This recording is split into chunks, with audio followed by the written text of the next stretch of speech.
Star Wars Ahsoka, Episode 8, aka the season finale, aka bait for more seasons. Alright, here goes my spoiler review and reaction. So, the reason I said it's bait for more seasons is because that's exactly what it feels like. It feels like it set up a bunch of stuff, and then everyone just split all different ways, and nothing's really resolved. So, I guess it's supposed to be the first of a trilogy of seasons or something. I don't know, but yeah, who knows when season 2 is going to happen, if ever. So I feel like just like Rebels ended on a note where Ezra and Thrawn went out into another galaxy, now I feel like we're kind of in the same boat with this group of characters. And once again, we have the shadows of the sequel movies just hanging over it all. So even though this episode left me wanting quite a bit, there's still a ton of stuff I really liked about it. Pretty much every second of Ezra Bridger on screen is amazing. This guy plays Ezra Bridger perfectly. I love the older, more mature, more powerful Ezra Bridger, and he sounds just like him. He acts like him, and he acts like a older, more evolved version. And this scene where him and Hu Yang are building a lightsaber, and look at this piece right there. That is the exact same emitter as Kanan Jarrus's lightsaber, or whatever the top piece is called. I think it's an emitter, whatever. And then look at, he's got like this little we saw this in earlier episodes, but it's like a shoulder pauldron thing, even though it's just like braids, but it's still like what him and Kanan kind of had back in the day. So I love the reference to Kanan. I love that Hu Yang called him Caleb, because that was his name before he took on Kanan. So this is very cool, old Rebels reference, and scenes like this are why this whole show is so good. The melodrama between Sabine and Ahsoka is starting to get to like soap opera levels, making the prequels dialogue look like Shakespeare. I really like this relationship, but I feel like there's moments where it is just like they're just standing there with no emotion, reading their lines off of a screen or something, and it's awful. I love these characters, how they've been portrayed in animation, and they've done pretty good in this show. It's just like when they have this dramatic, well, melodramatic, like back and forth, like monotone talking, it's awful. All right, well, my wife told me maybe I don't understand what melodramatic means, which is fair, but their relationship is so weird. It's like, I don't know if they're going to start slapping each other or start kissing each other, or just be master and apprentice and be buds and hug and high five and fight stuff together. It's honestly like from scene to scene, I swear it varies, and there's some weird tension in here. Maybe it's just me because I'm looking for weird stuff. I don't know. All right, so after I totally just got done bashing their awful relationship and acting and dialogue, she goes and says something. She goes and says that her master, Anakin, stood by her side no matter what, even when no one else would. And so because of that, she is going to stand by her side. And that is actually incredible. So it's like there's these gems of incredible meaning and emotion and like story, and it ties it back into the whole saga and the animation and everything. But it's just inside of these cheese nuggets. I guess that's been the history of Star Wars. But it's kind of extreme here. It's like really awesome line and then just like ugh. And then really awesome line and then ugh. All right, I know this is totally innocent, but my goodness, that's hot. I can't even handle it. All right, I've already said it, but I'm going to say it again. Thrawn is really great. In this episode, he's also really great.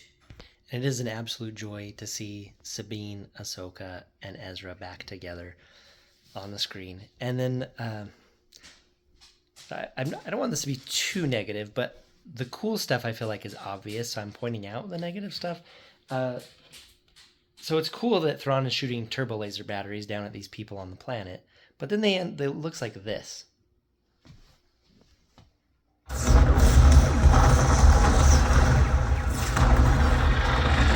Okay, well that's a cool shot, and it looks like a really cool action scene, and maybe the turbo laser batteries they're out of batteries.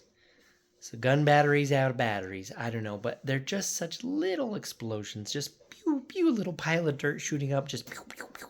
They're little flame balls, looks really cool. Little pile of dirt. I just feel like turbo laser batteries in Star Wars are so inconsistent. And I feel like this show, the Disney shows, the Disney Star Wars shows that are filmed inside of that like circle stage, I feel like you can kind of tell because everything feels like it has to be inside of this little thing. Like there's not, it's hard to imagine anything taking place bigger than that.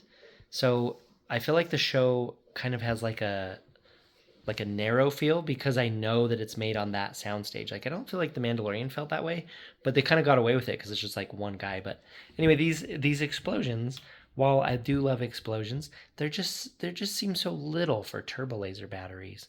So I just and that was the same thing when like Ahsoka's ship flew over and shot at Balin. It's just like puff puff puff. Like might as well be shooting Roman candles at people. So I just feel like can does the studio not have anywhere to do some pyrotechnics? Can you not go out in the desert and blow some stuff up?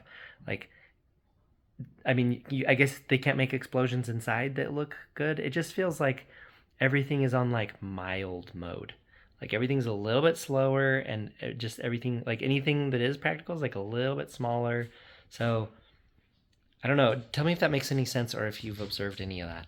All right, my subscriber, Adam, totally called this. He thought that there might be some zombie stormtroopers or an army of the undead, and my goodness, he called it right on the nose. So good job, Adam.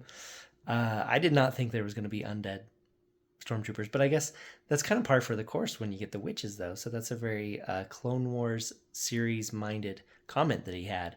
I just didn't think they were going to do it here. I thought they were just going to be ratty stormtroopers, but here they are, the undead stormtroopers. You know what? As silly as it is for undead stormtroopers to get up after these guys did super kills and killed them, I mean, who can't like undead stormtroopers? The book Death Troopers, I think is what it's called. No, what is it? The zombie. There's a Star Wars zombie book. It's really enjoyable. All right, here it is, right here. Death Troopers, yeah. The Star Wars zombie book, Death Troopers. That is the first book that I read after graduating college. And I was a English literary studies major, so I was reading books that felt more like eating caviar. And reading that book was like eating a slice of fluffy chocolate cake. Dark chocolate, mind you. It was just such a joy to read a zombie stormtrooper book. So it was kind of cool to see them. I think I like these zombies better than the witch created zombies, but they're still pretty cool. And then I felt like some of the choreography is really cool. Like there's some really cool moves. And then other fight choreography is like really slow. And there's something that they keep doing. I know there's lots of spinning in Star Wars fighting, but I feel like there's so much spinning when they're fighting, so much turning their back to the enemy that I wish the old choreographer would come back if he's not already back. It just feels, some of the fights just feel really slow and really like they just like spin, like weird pointless spinning. And I know there's a little bit of that like in the prequels, but I feel like the fighting in the prequels, even if it had like spinning, I feel like it still felt more aggressive than some of this stuff. Gonna say it again, every second Ezra Bridger's on screen, I'm loving. So I guess these like super strong armored zombie stormtroopers or monster stormtroopers or whatever they are, I guess they also know kung fu because they do some like martial arts moves here. Right here. That's all right. I guess scary undead monster stormtroopers can do martial arts. Sure. Maybe they're witch stormtroopers, so they have extra skills. I just thought it was a little weird. So Ahsoka and this lady are fighting forever and ever and ever. And for a while of the fight, these stormtroopers are shooting at her and she's having to block their blaster bolts. And then they get up here and they all just kind of watch. And they're like, yeah, we'll just watch. You guys have your dramatic fight. We'll just watch. We were shooting at you, but now we're going to watch dramatically. So I thought that was kind of stupid. And then when Sabine shows up, then they start fighting again. And it's just like, okay, so you were shooting at Ahsoka while they were fighting. It's not like they weren't shooting at her when they were fighting. So they're fighting and they're shooting at her. And so she's having to block the lasers or the blaster bolts. and then they all stop so that they can have a dramatic fight. And then Sabine comes in, and then they start fighting. I just don't understand. I feel like that just the ineptitude of the Empire just comes through, where it kind of goes beyond a joke, and then this is a little bit annoying. Sabine wielding Mother Talzin's sword. Nice reference to, by the way, bringing up Mother Talzin to kill this witch lady was actually pretty cool. And if you're not looking close enough, you won't notice it.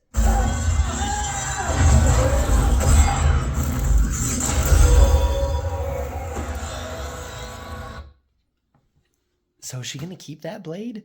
I don't know. Or is it just going to disappear or something? I don't know. But her killing her with Mother Talzin's blade and her own lightsaber because her other lightsaber got chopped, that's pretty freaking awesome. All right, so Ezra reuniting with Hera and Chopper is amazing, and I probably could have cried if I pushed it. You know, I was holding it back a little bit, felt a lot of the emotion. And at first, I was like really, really mad and sad that they didn't hug on screen. But the more I think about it, the more I think that the general here may have to be kind of behaving in front of these people so that they don't further like criticize her like personal side missions. So I guess what I'm saying is I get it that they didn't have like a dramatic on-screen hug, but I kind of wish they would have, because now he's separated from Sabine, which I swear he has like the hugest crush on for the entire series of Rebels, and he's back with Hera, which is kind of like his mom. Like his parents are dead, so he has like a replacement parents of basically Kanan and Hera. It's gonna be so cool for Ezra to meet Jason Syndulla. That is gonna be cool. Oh my gosh, how long do we have to wait? Ugh. I don't think enough was resolved for a season 1. I am sorry. There's so many threads that they started and not enough that they got going. It was a good season, but I'm not satisfied as a standalone. This story will have to have more, and I don't know. It has to have more, because if it doesn't, then you have Ezra Bridger made it back to the New Republic. I was gonna say the Rebellion, but the New Republic, only to eventually just disappear, and then the First Order is going to show up, and then Luke's going to quit and go on an island, and then 7, 8, and 9 are going to happen. So I just feel like Star Wars is on this train, and good stuff is happening on the train, but it's just going towards a cliff of doom with episode 7, 8, and 9. So the reason I like the Rebels characters is because I kind of feel like their destiny is separate from like the main saga, like episode 7, episode 8, episode 9. So I just hope that the Thrawn thing and these guys like can have their own cool story, and we just don't have to worry about the main saga because they destroyed it. So that's my emotional roller coaster of these two not hugging. I was upset that they didn't hug, but because she's in front of a lot of people, I get it that she can. But you could see her holding back a lot of emotion on her face. It was actually very powerful. All right, Ahsoka seeing actual Force Ghost Anakin. Whew, that's pretty incredible. And it's almost like closure on her like trauma, having fought him as Darth Vader, and the trauma of what he became. So it's like there's this closure to their relationship, and it's actually quite beautiful. I guess I'm just feeling a little greedy, and I want more. I'm a little annoyed that Sabine and Ahsoka are now trapped on another planet. However, Anakin's aware of them, and I guess they can smile at each other, and that their smile says 1,000 words. I think that Sabine and David Tennant and Ahsoka should just hop a star whale back to original Star Wars galaxy, and then get about the business of, I don't know. Where's this story going to... I guess, okay, fighting Thrawn. Sure, fighting Thrawn. We can have short-term goals, and we can just forget about the far distant future. Let's fight Thrawn. And Thrawn is an amazing enemy, and his last speech/burn to Ahsoka before he flies out of the galaxy right in front of her was so priceless, Thrawn. So, I mean, I like the series. Absolutely, I like the series of Ahsoka. There's a couple stupid parts. There's a couple not as good episodes. But overall, it was good. This is good Star Wars. Even with all my nitpicks, this is absolute good Star Wars. So please, please, more like this. Maybe sell Lucasfilm, Disney, to somebody, and somebody who loves Star Wars. Maybe a rich oil baron prince in the United Arab Emirates or something. I don't know. Someone who's a huge fan of Star Wars and has got a couple $1 billion. Let's just do this thing. Let's sell it. Let's make good Star Wars, because it can be done. There's always going to be cheese nuggets, I guess. That's just part of Star Wars. I mean, I love 1 through 6, flaws and all. And honestly, I like them more the older I get. So I liked it. So good season finale. It's the Balin Skull, the beardy guy, and his little apprentice totally just have cliffhanger. Like Balin Skull is standing on the statue with this big beard thing, looking off into the distance. There's like some light or something, and he has this face like, "Yeah, I'm on some adventure by myself in another galaxy." And it's like, whoa, that's interesting. What's gonna happen? I don't know. And then his little apprentice goes to like these like marauders, and she's like, "I have a lightsaber. Like, let me join you." And it's like, oh, her life sucks.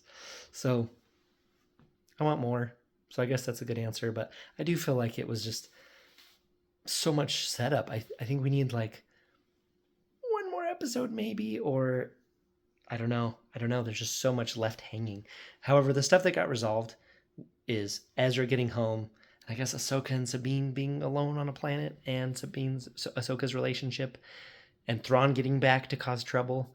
So I guess there's some cool stuff resolved. I just feel a little unsatisfied. I'd love to hear your thoughts on this episode, but there's definitely some beautiful moments and some horrendously stupid moments. I'd say it's more good than bad, but ultimately I feel a little sad and let down by the episode. Maybe because I just know with the stupid writer strike and with Disney not doing well, that the second season could be a while out. So maybe that's why I feel a little sad that it's over. Anyway, thanks for watching. If you watched all these with me, let me know, and let me know what you thought, and we'll see you on the next one, whatever it may be. Bye.